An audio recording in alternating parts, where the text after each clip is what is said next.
धार्मिक व्यक्तियों को लेकर आज बड़ी ही गलत धारणा बनी हुई है। हमारे आसपास कई प्रकार के धार्मिक व्यक्ति पाए जाते हैं, भिन्न भिन्न प्रजातियों के धार्मिक व्यक्ति पाए जाते हैं। एक वो है जिन्होंने भगवा वस्त्र पहन रखे, गले में रुद्राक्ष की मालाएं लाद रखी, पूरा माथा चंदन से लपटा हुआ, ये बस दुनियादारी से दूर बैठे अपनी धुन में मगन।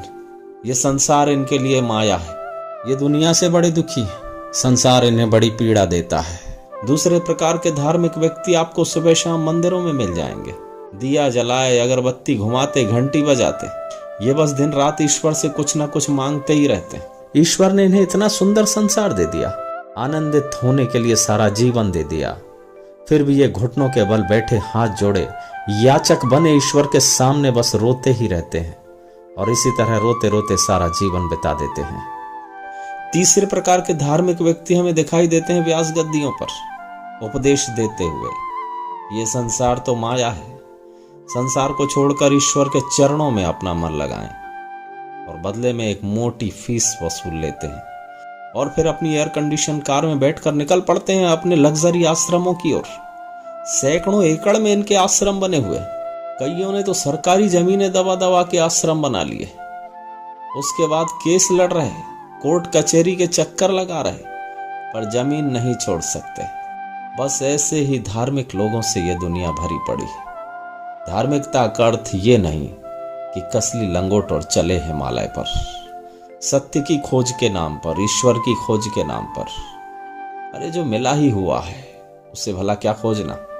धार्मिक व्यक्ति तो वो है जो खेतों में काम करता दिखेगा, जो मजदूरी करता दिखेगा, जो अपने धर्म जिसे उसने धारण कर रखा है उसका पूरी तरह पालन करता दिखेगा।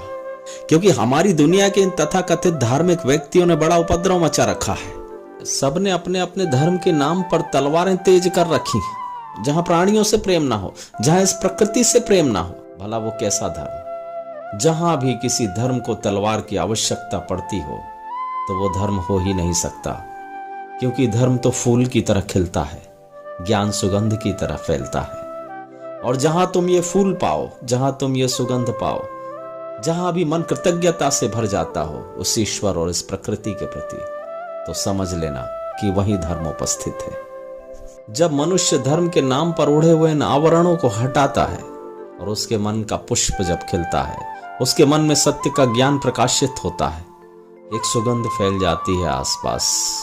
और जब भी कोई ऐसा मनुष्य देखो तो समझ लेना कि यही धार्मिक मनुष्य है और यह प्रतिछाया है उस ज्ञान की, ये प्रतिछाया है उस परमात्मा की।